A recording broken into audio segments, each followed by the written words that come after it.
दिल्ली शराब नीति मामले में अरविंद केजरीवाल की अंतरिम जमानत पर सुप्रीम कोर्ट की बेंच फैसला सुनाए बिना ही उठ गई। सुबह 10:30 बजे सुनवाई शुरू होने के बाद लंच से पहले तक कोर्ट ने जमानत की शर्तें तय कर ली थीं।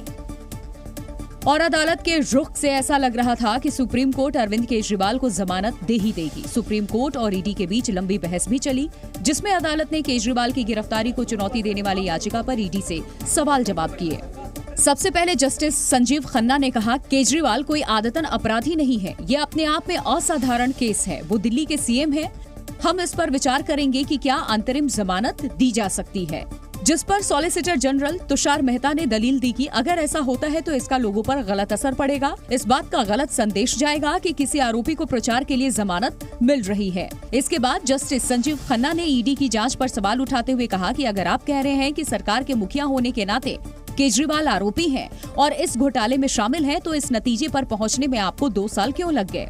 जिस पर additional solicitor general SV Raju ने दलील दी कि गोवा में चुनाव के दौरान अरविंद केजरीवाल 7 स्टार होटल में ठहरे थे। इसका खर्च उस शख्स ने उठाया जिसने कैश लिया था।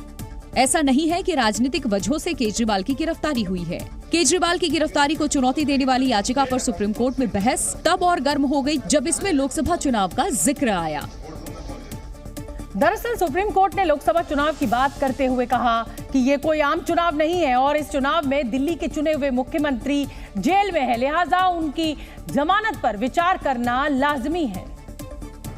सुप्रीम कोर्ट ने फैसला सुरक्षित रखने पर भी आपत्ति जताई, जिसका ईडी ने दलील के साथ विरोध किया। सुप्रीम कोर्ट ने कहा कि अगर हम गिरफ्तारी को चुनौती देने वाली अर्जी पर सुनवाई कर फैसला सुरक्षित रखते हैं तो हो सकता है कि तब तक चुनाव निकल जाए। जिस तरह की असाधारण परिस्थितियों में हम अंतरिम जमानत भी देते हैं, जिसका सॉलिसिटर जनरल तुषार मेहता ने ये कहते हुए विरोध किया कि कोर्ट इस केस में केजरीवाल के रोल को भी देखे। चुनाव प्रचार के लिए वो अकेले नहीं है। आसमान नहीं गिर जाएगा अगर वो प्रचार नहीं करेंगे। जो राहत आम आदमी पार्टी को हासिल नहीं है, वो राजनेता को कैसे दी जा सकती है। इसके बाद आम आदमी पार्टी के वकील अभिषेक मनु सिंघवी ने दलील दी कि चुनाव में सभी पार्टियों की बराबर भागीदारी होनी चाहिए। केजरीवाल कोई आदतन अपराधी नहीं है। ऐसा नहीं है कि जमानत और बाहर आने से समाज को उनसे खतरा है।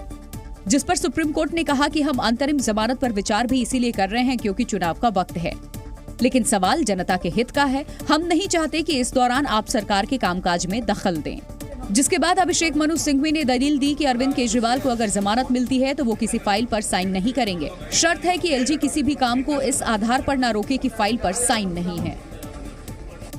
केजरीवाल की जमानत और उनकी गिरफ्तारी को चुनौती देने वाली अर्जी पर सुनवाई करते हुए सुप्रीम कोर्ट ने ईडी पर कथित घोटाले की रकम को लेकर भी सवाल खड़े किए।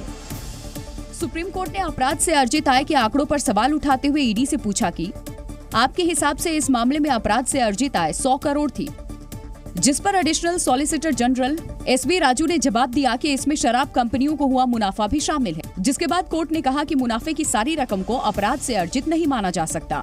इस पर एसवी राजू ने कहा कि शुरुआत में हमारी जांच केजरीवाल को लेकर ही केंद्रित नहीं थी, इसीलिए गवाहों से भी सीधे उनकी भूमिका को लेकर सवाल नहीं पूछे गए। लेकिन जैसे जैसे जांच आगे बढ़ी, केजरीवाल की भूमिका भी इसमें सामने आई। सुप्रीम कोर्ट ने ईडी से सुनवाई के दौरान मनीष सिसोदिया को गिरफ्तार करने से पहले और बाद की फाइलें देखने की मांग भी की, जिस पर ईडी के वकील एसवी राजू ने कहा कि 11 नवंबर 2022 के अगले बयान को अदालत देख सकती है। इधर सुप्रीम कोर्ट ने अरविंद केजरीवाल की याचिका पर सुनवाई करने के बाद अपने फैसले को सुरक्षित रख लिया, तो उधर बीजेपी ने आम आदमी पार्टी पर हमला बोल दिया। बीजेपी ने एक बार फिर दिल्ली के मुख्यमंत्री पर कई घोटालों में शामिल रहने का आरोप लगाया। नरेंद्र मोदी को चोर बना दें हम अरविंद केजरीवाल की तरह। 22 साल हो गए नरेंद्र मोदी को सार्वजनिक जीवन में, आज तक एक आरोप तक नहीं लगा। इनके तो 10 साल में एशियन पेंट्स की तरह इतने कलर लोगों ने देख लिए हैं। शराब घोटाला, कुर्सी घोटाला, बिजली घोटाला, पानी घोटाला। कौन सा घोटाला नहीं किया अरविंद केजरीवाल ने? ये तो कोई इनोवा ऑफ करप्शन है, तो कहां से लेवल प्लेइंग फील्ड होगा? राहुल गांधी बोलते हैं level playing field. Narendra Modi की बुद्धि घटा दें, क्या करें?